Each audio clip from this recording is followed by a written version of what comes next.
Welcome to MS Community Live. How you doing today, Josh? Oh, I'm doing fantastic. Taylor Swift's new album dropped today. I got some great coffee. I got nothing to complain about. Coffee's that's where that's at. I need more coffee now. I wish I have water here because it's already late enough the afternoon for me not to be drinking any more coffee, but I'll have another go of it. I got to give a shout Oh, out to Brandon, aka Giga. He sent me some of these coffee beans, and they're probably the best beans I've had. So I had 3 cups yesterday, and I'm on my second one today just because they taste so good. So I thank you. I definitely need more of those. absolutely. We ready to roll into our first story? Yeah, I'm ready to roll. Let's see what we got going on today in the MSP community. Am I expecting too much from my texts? As soon as I knew I was going to do this show, I'm like, okay, that's going to be one of the ones. This topic comes up and is gets beat up a lot. There's a balance to be kept here. And I'm glad the person edited the post later to talk about some of the salaries because expectations do have to be aligned with compensation. And there are certainly, and of course, you always have to qualify this because compensation in California in Silicon Valley is not the same as compensation in the Detroit area where I'm at. So Midwest salaries are dramatically different. So there's always the tempering you have to do around that. But training the techs and getting them certified and dangling I don't know, a bonus, some type of a pay incentive. Let's start with your thoughts on some of that. I feel that this person's doing all of the right things. They're providing, paid certification. They're providing a bonus structure, providing a raise structure. But it's something that, whatever the saying, like you can lead a horse to water, but you can't make him drink, right? Some people just aren't going to have that ambition or want to do it.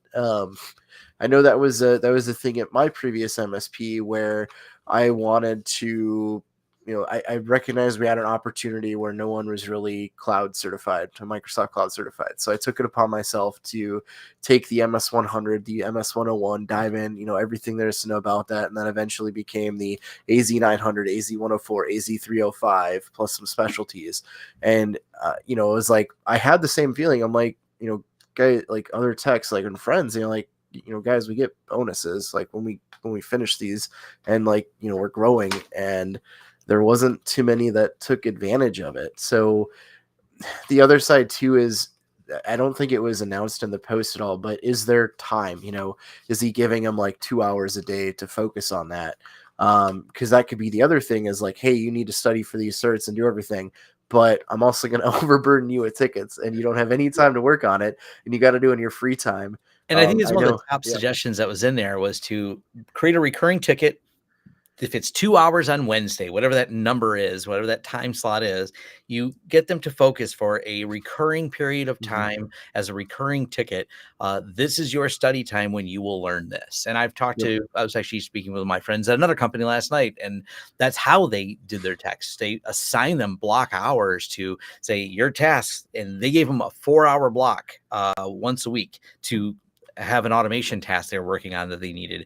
And so 4 hours, that person just had it blocked. He says, we allocated plenty of time. That way you don't have that switching cost where you got an hour, you're in the grind. Here's an hour to study, back to the grind. It's like, nope, here's a 4-hour block that you can expect every Thursday morning, that this is what you do. You start working on it. You don't get distracted by everything else, and slowly. And he says they've actually built these incredible level automations, pushing it forward by doing that for the tech. It benefited the company. It's that aggravation that you go, I want all my text time billable. I want them smarter. Yep. Well, and you can't expect them, if somebody is ambitious, not everyone is going to be as ambitious or motivated as other people. I know myself, when I was studying those Azures, like that's all I did. It was I ate, slept, breathed like Azure. I'd go home and study. I'd put the kids to bed, and as I'm in the hallway, while they're falling asleep, I'm looking at the Microsoft Learn and doing those. I don't suggest other people do that. That was just something that I wanted to do because I wanted to grow. But at the same time, it's you have to have that work-life balance.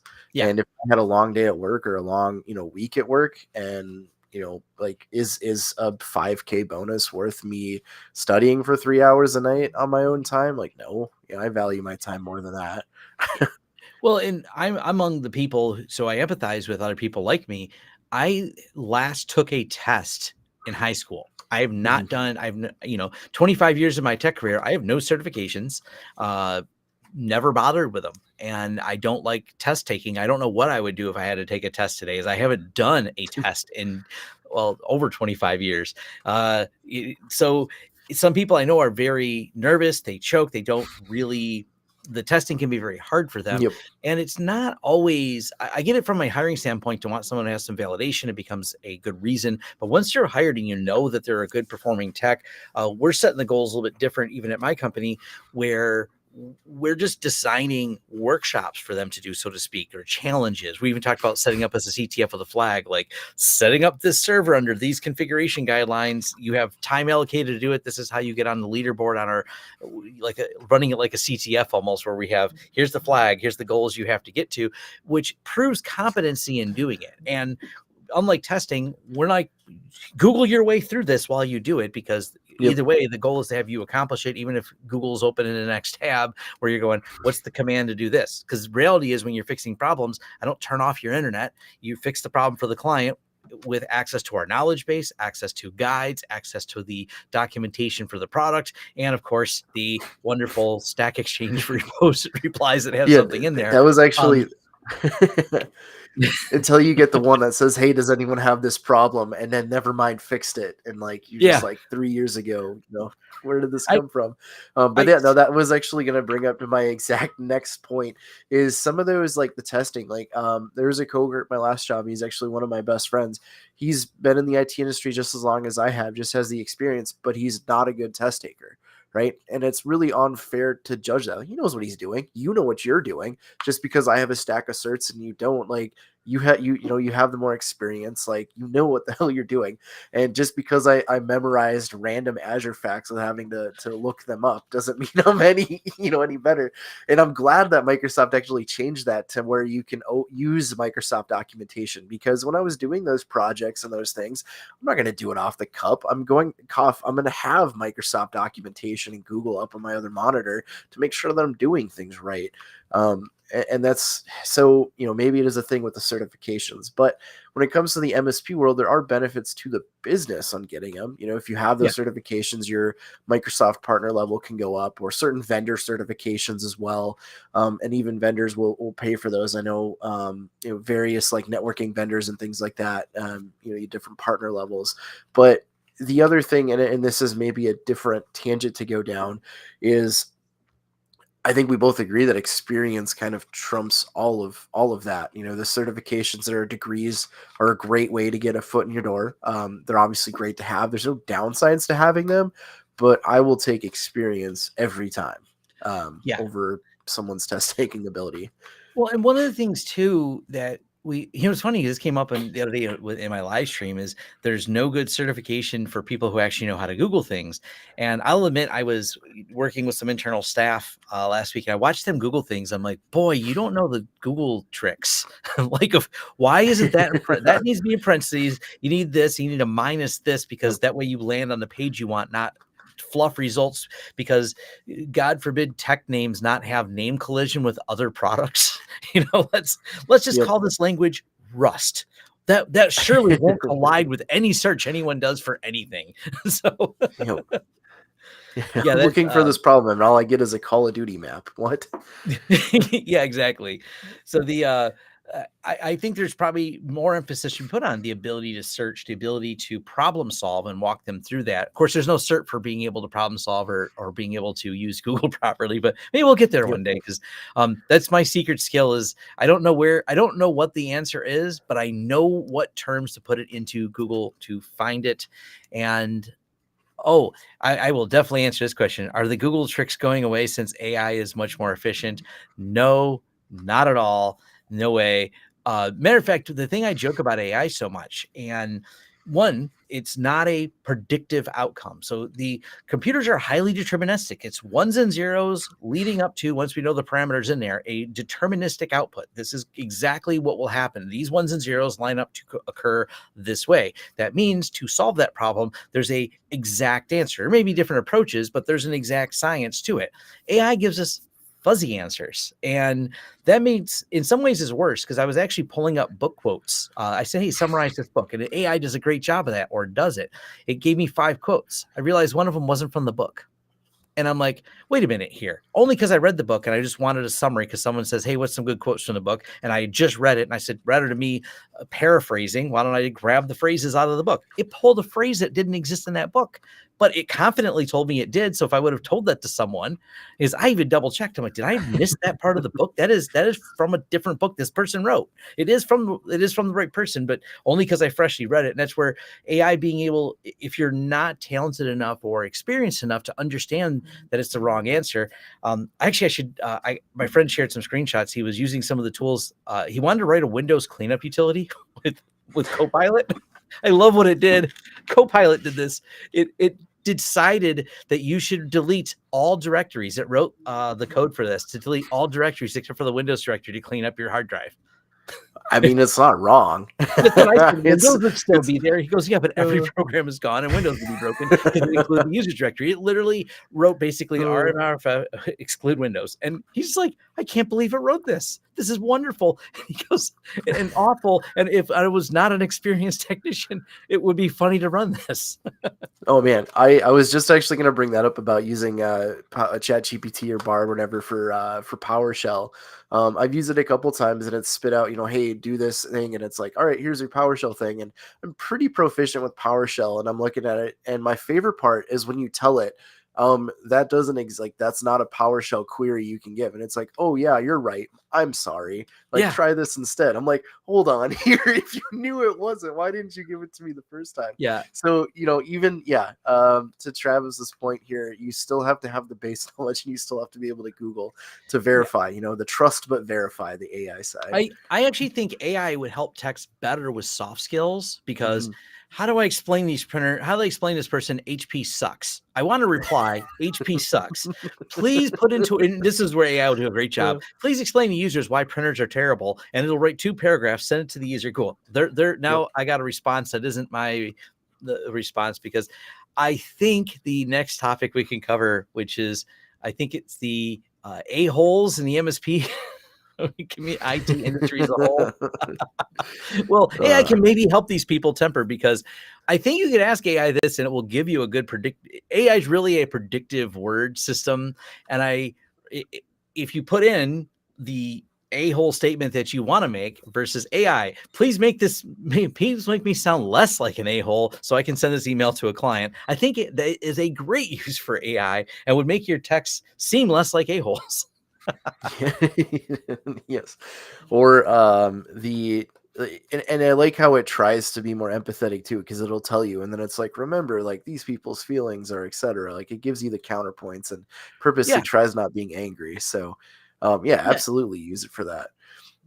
It's a good use. And I through this whole comment thread, there's the commonality to the things we see in technical fields, high level fields, where it takes a pretty high level of understanding to be able to do what we do. When you look at, especially the hacking world that I spend part of my time in, you go to a hacking conference and you meet the people who are the top ranked people. They're also rarely are they the socially good with language people. They're like, I did this entire, top CTF. I was able to capture these flags. I was able to reverse engineer these binaries, but they're not always the same people that can also be kind about it. And it's not that they're necessarily intentionally being that way. I think it's because no one told them not to be that way, that they're very short. And if you're someone who expects more politeness or a more expanded how's the weather conversation,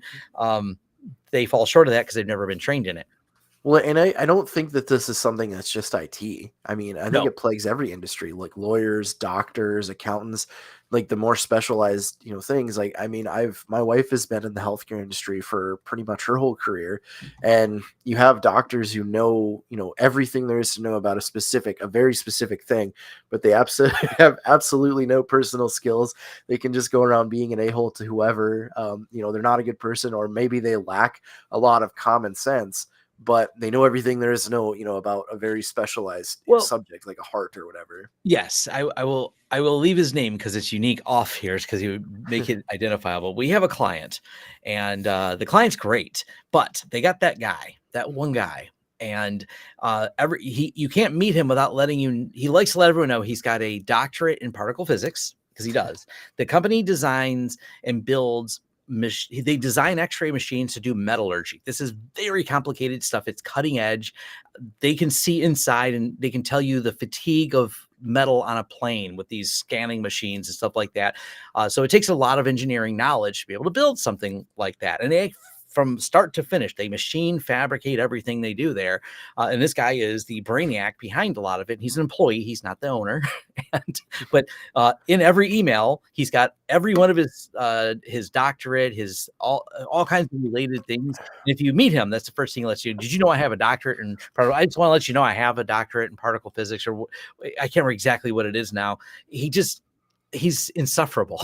and, and his requests are, he complains about the way software is written because apparently he has strong opinions about that. That's why we interact with him way more than we ever want to. Well, his tickets though, there's sometimes are 3 paragraphs to his tickets, and all it is him wanting to make a minor change to his computer. It's just like he writes so much and has so many opinions of how things should be done. This is how you guys should approach this ticket. He instructs us. Yep. it is Oh it is man. it is wild. It's almost like, hey, he wrote one again. We kind of sit around and read it. We're like, wow.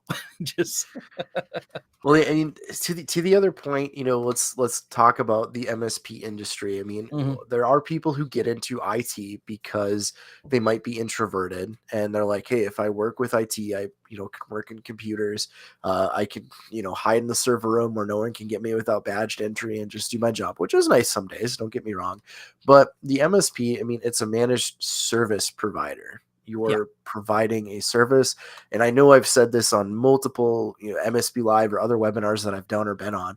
It is a customer service industry, service first. And yes, you do need IT skills. Those are table stakes.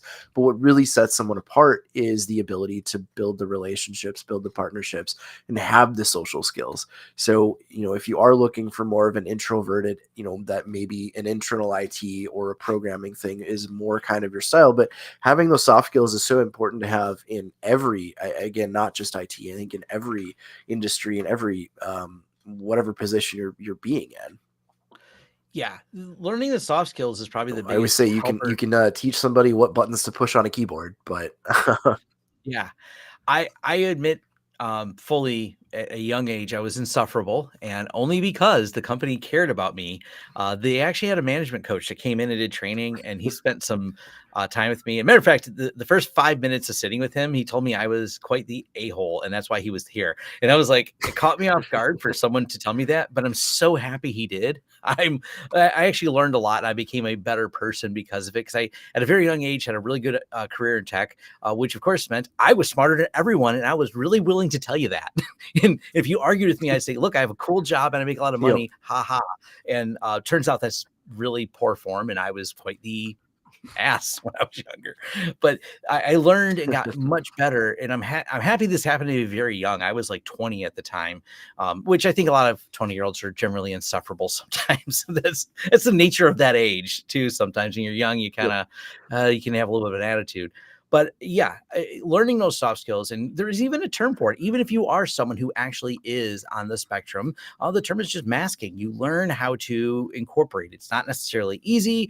Some people, this is why they find lots of social situations very exhausting, is because they're spending a lot of time kind of uh, being more social than they actually are, and that can have a toll on them. Like they need to socially recharge. They don't want to spend all day at an event with lots of people. But learning those skills and having to be polite on the phone will help your career greatly. It'll actually make your job faster because you can now interact with people better, and your cooperation with coworkers will go a long way. So there are coping mechanisms for it, but there's, in the nature of the beast, like you said here, there's going to be a lot of people that fit that are in our industry because of the skills needed to do what we do. Well, then you get the people that are like, well, I'm an a-hole because I'm the grizzlied veteran, the graybeard Mm. who's seen everything in 20 years. And, I just get angry because, the users, they always say they reboot, they never do. And I have to drive 5 hours because someone, didn't plug a printer in. But I have quite a bit of experience, and you do too. I think it's actually made me calmer because, it's like, well, Yeah. I've seen this, like, it's not an emergency. We'll get through it. Like, no one's going to die. I think there's two paths, and there's the path like maybe me and you were taking, where I've been in this a long time and I realize what I don't know, so I'm always curious and I've seen this before and I'm calling about it. Versus that person who locked in and they think Windows 7 was the best version ever made. Everything that came after sucks, and then you Yes, suck too yes. because you haven't been doing this as long as me and you don't understand why all software sucks after Windows. Like they get locked into this is where they Yep. progressed and this is where their fork in the road was, green screen. After that, it was downhill in tech. What are you still doing in Yeah. this industry? Look, green screen, man. That's where it stopped. Uh, well, yeah, I think we covered that one Yep. pretty well. So you'll find a-holes in every industry, not just IT. So yeah, that's it. Just be a nice person, everyone. That's all you Yep. can do. What's the So let's etiquette? see. Yeah.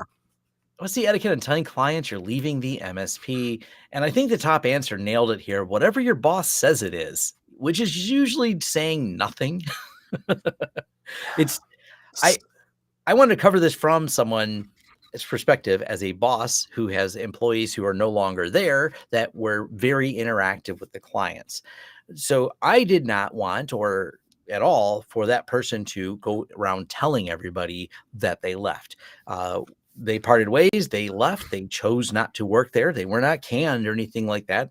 So the question came up, where'd they go? And I said, well, they chose a different path. It's my generic, simple answer I have to the clients. And I said, I wished him well, etc. Uh, that being said, there's certainly, I don't want that person, not for non-compete reasons or anything like that. I just don't think it's an awkward conversation. People will think too much about it. And I get it because they interact a lot with the clients. They feel compelled to tell them. But honestly, there's nothing good that comes from that. It's an interaction that you don't necessarily want. Your boss may have a completely different opinion of you going and contacting their customers, even if it's not for a competitive reasons. It's an awkwardness of it because now I don't know what was said to them. And this person did interact a couple times with clients because we have clients and he happened to buy services unrelated to tech from that client. So they now know he left. And he gave his own version of the story, and it became awkward a little bit when I interact with the client. But yeah, saying nothing, that's the best way to just part ways. If you're going to leave a place, make your choices, wander off somewhere else, and let the people that own the business handle how they want to do the optics on it. It's just going to be easier. It saves you some awkward interactions with people. So I'm gonna play devil's advocate on this. And be the tech. You've made those personal and professional connections. Um, you don't want to just sever them, So you're kind of in a tricky place. Especially if you have, some like key clients or things like that. Like I feel you wouldn't just want to leave them. I feel you wouldn't want to leave them in the dark. This has happened to me twice, and I can't say that I didn't say anything. Like I'll give you what personally did, and maybe it's right, maybe it's wrong. I was very heavily involved with client interactions. I love making partnerships and getting to know the clients better. Like if I would go on site to somebody, we'd be talking about whatever, like figuring out just something to talk about, whether it's sports or things. And I've made a lot of great connections over the years. So when I did leave, my first MSP, my second MSP, there was a couple of the clients that I was closer to that I reached out, and I wasn't like, hey, I'm moving to another MSP or moving to something else, like come follow me. Like that wasn't the thing. It was just, hey, I've decided to take a different position. I really enjoyed, working with you guys. If you need anything, please, contact, like, here's who you'll be your new contact or whatever. Like, and then to the MSP, like I'm very much like, never burn bridges. Yeah. So, to the MSP, it's too, is like, hey, I don't work with you guys, and obviously I'm not going to work on a contracting basis, but like, reach out and let me know, if this client calls about this specific thing, like, don't go digging through it. Just shoot me a text and I'll be like, yeah, hey, do this, Yeah. try to make it easier for everybody. So I'm conflicted because I personally have done and probably would do a, hey, great working with you, I'm moving on, like, let's connect on LinkedIn if we're not already, and like stay in touch, because I value those relationships and I want to keep them. I actually agree. Keeping professional relationships, I'm perfectly fine with. Like, I don't have any objection to connecting on LinkedIn, having that outside of relationship to some extent. And I think there can be a good job when there's that, is letting the people know, I very generically, this person left a little bit abruptly when they didn't want to, they decided they were not going to survive the merger. Well, they chose not to, I should say. So it was very abrupt. They said they were going to, and then changed their mind. And I said, oh, okay, is what it is. And I had no problem, because one of the things they said they were going to do, but they actually didn't pursue, was pursue a job at one of the clients, which is unrelated to tech. They wanted a job at a client doing specifically to that industry, because they wanted to make a complete career pivot to a different industry. And I was like, dude, go for it. Hey, if you can work there and do that thing that they do, awesome. I have no problem. This is not a conflict of interest at that point at all. You won't be working in any capacity under that.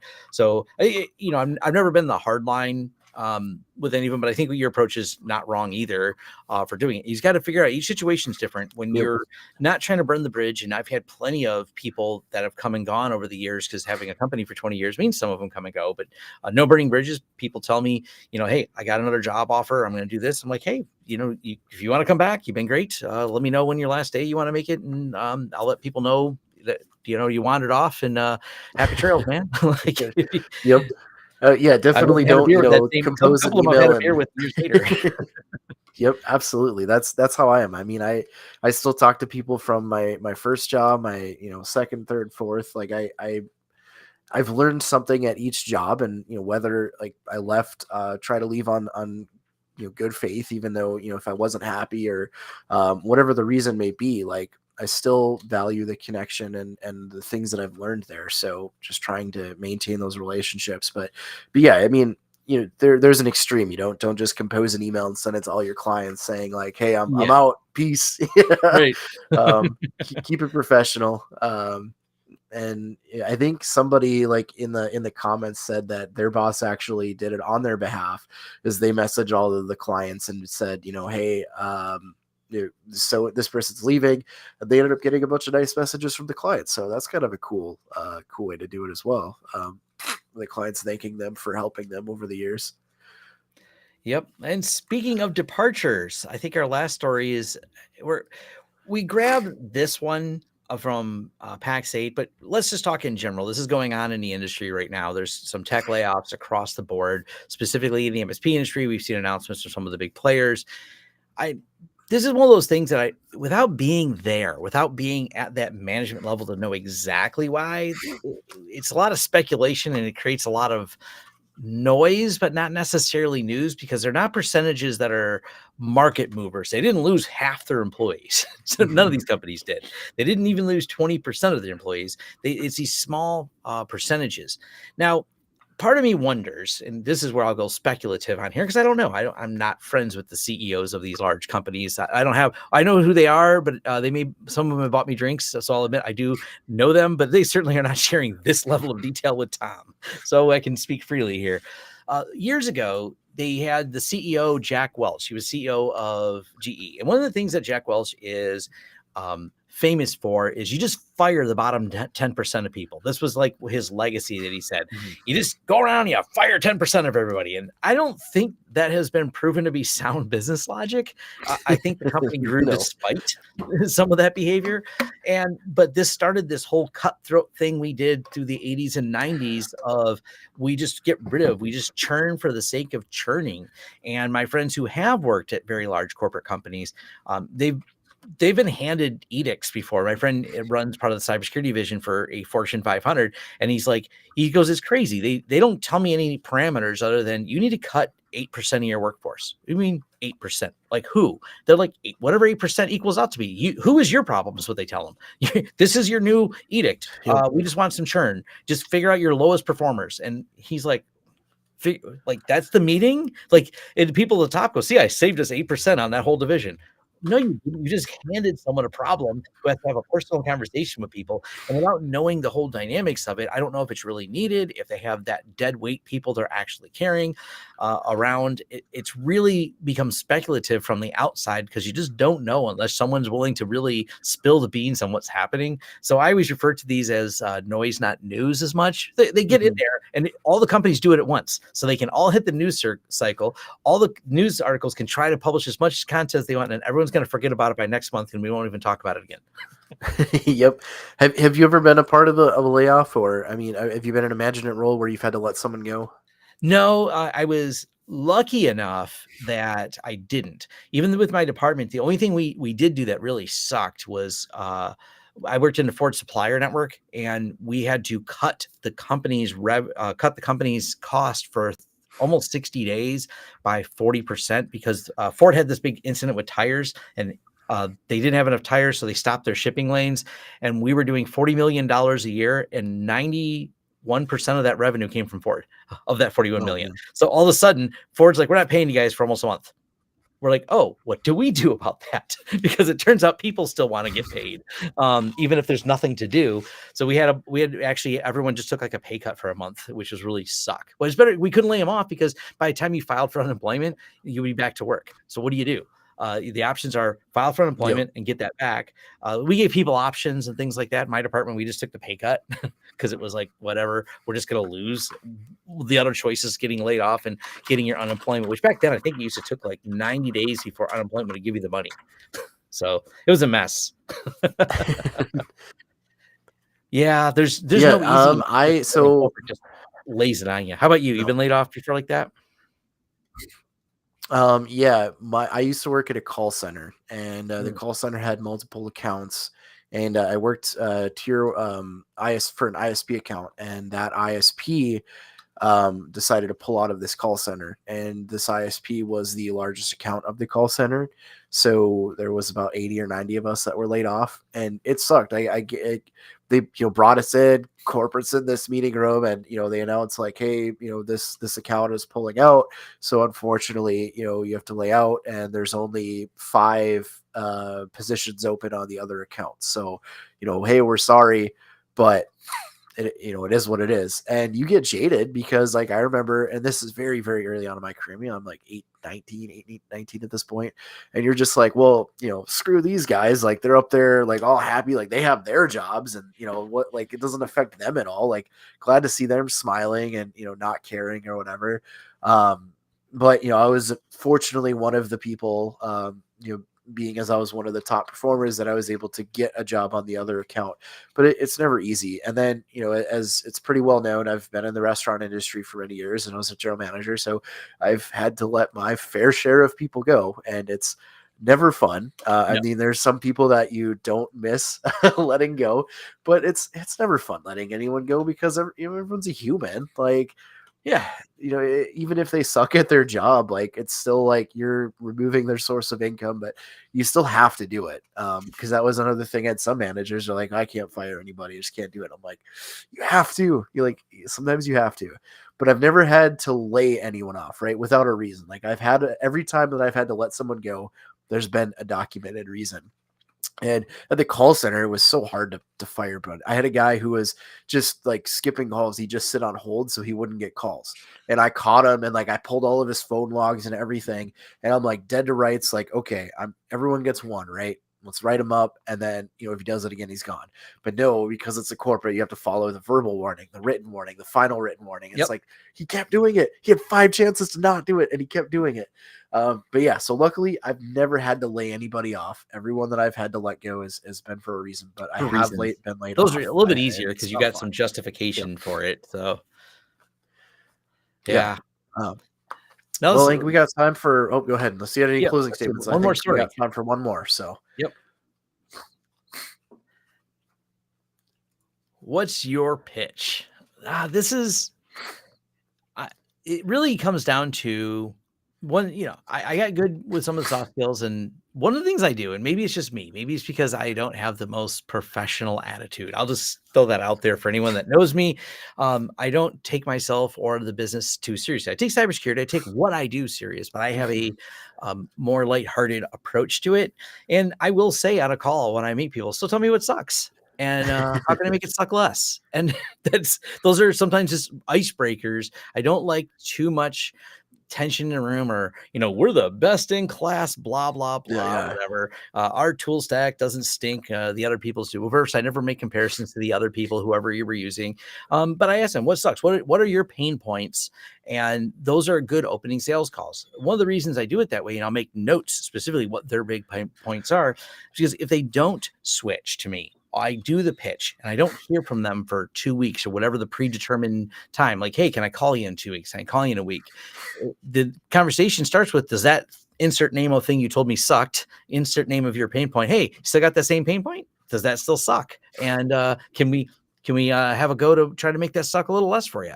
And, just being very lighthearted about it has always done well. It's pushing also the solution, not the details of it. Like, you got to speak business to them of how we're going to solve your pain points, not how I'm using insert name of top tools that most all the MSPs use will solve your pain points. It's how am I going to solve your pain point to make your business more efficient and ultimately more profitable and more secure. Those are the factors. Security is going to cost you money. Anyone who tells me security is a moneymaker only is because they're selling the security. It is a burden of cost, and you're trying to figure out how to be efficient in the business for that. And we just let them know, it's going to be a burden of cost. Locks on your door are a cost. Putting a vault door on the bank, that vault costs money, but the cost of not having it is greater. So you got to figure out how to sell that to them. Yeah, I like, and especially in the MSP side of things, just leading by the partnership and building the relationship, first, and selling the product second is, again, being the solutions provider. Don't come in there, like you said, like selling, oh, we got this product to this product, it's whatever, like selling the solution, selling the partnership, like, hey, we're here to help you, and leading by education. Even if you don't go with us, we can at least provide you value and show you what, could be better. Whether you go with us or not, I mean, we're at the end of the day trying to help you, and we're here to help you. Obviously we'd prefer you go with us, but this is, something that we can do to help. I have, and my previous MSP, one of the sales guys that I'm really close with is now actually the sales manager. And I just had a couple drinks with him last week, and we were talking about this exact conversation.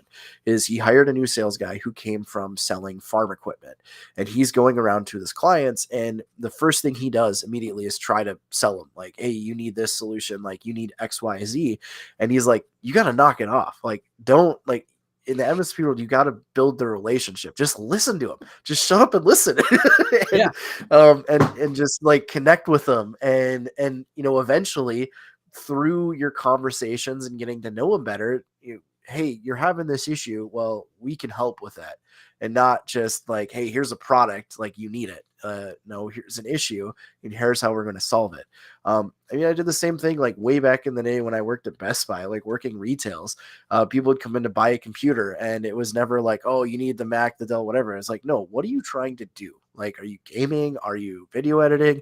Oh, you're just a college kid and you need Word you're like 90% of users where you're going to be on Facebook and you're going to edit Word documents. Like, cool. Yeah. Any of these will work. Like, it doesn't matter, right? They all have the same components on the inside. Pick which one looks pretty. Something else. And Kevin Dukovitz points out that StoryBrand does a great job of conveying that concept. The whole storytelling and what they refer to as the hero's journey. A lot of people get this wrong. You will structure it in the hero's journey, you're not the hero. I hate to break the news to you, salesperson who thinks they're the hero of the day. You're not. Your goal is to provide the sword, the shield, the armor for our hero so they can defeat the problems that they have in their business. You are enabler of them. You are the assistant to them. And that's why they're buying your armor, your shield, and your sword. You're not the hero. You're not the guy walking around in the art. You're not the knight. You're making them. You're taking your tools and enabling the business to use them more efficiently, secure their systems, be able to be efficient as a business. Optimization, the further you get, the more maturity level your company has, the more you go, well, I didn't just provide you a tool. I provide you a tool that's sharper, that's faster, that makes your staff more efficient in getting their job done. I didn't. You guys are the hero. I just gave you a really sharp sword to cut through the BS, and then I gave you a shield to protect it so you don't get fished and hacked and everything else. That's the concept you should be following when you're helping them along. It isn't how great your tools are; it's how great they'll be with your tools. Yeah, enabling their business. Like, we're just an extension of your business, right? Like, that's just like all your accountant. The accountant's not the hero. The fact that they were able to shift you in a position so you paid the least amount in taxes and made the most amount in profit and did the best thing you could with all of your assets. That's what the accountant does. And we're kind of the same thing. We're going to look at some of the inefficiencies. We're going to have to secure it so people don't take the things you have or the things you value or disrupt your business, which has a high cost to it. And we want to enable your success. That's the whole journey we want to take you on. At least that's how I concept it. I don't know. What's your pitch? Kevin says, we're very much, throw up there Kevin's thing. So there we go. It's an ongoing relationship. And I don't know what the stat is, but you've seen, like, especially with the MSP sales, is you might make a first contact with somebody, a client, and I don't think you close on them until, years later, like whatever it's a year or two. Like, some of them take forever to become a client. So, it's very rare that you're going to go somebody cold calling or whatever and like instantly get the client. So again, building the relationship, trusted advisor, leading by education. And when they do have a need or something, then being in that position where you can provide that solution. So the patience inside of that. But the pitch is, hey, this is what we do. This is how we can help you and your business. The tools we use, it doesn't, I'm not going to go to a cake shop or whatever and be like, hey, make sure you're using Betty Crocker, like whatever. I want a cake, right? I don't care how you make it. I just want the cake. So it's, listen, and sell yourself, I guess, and the solutions, not the products. Yep. And absolutely. All right. I think that wraps it up here. This is MS Community Live, episode 32. Leave your thoughts and comments down below. Love hearing from all of you, seeing what we were right about, what we were wrong about, what you have a different opinion about. Absolutely. That's what YouTube comments are for. Share your difference of opinion. Grab that caps lock, start mashing buttons. Don't forget to join us in the MSP Media Network Discord. Yes. Much like the MSP Dispatch, if you guys see something in the community that you want us to discuss, we do these shows every Friday. So go ahead and throw a Reddit thread in the Discord, and we can discuss it live. Absolutely. Thanks.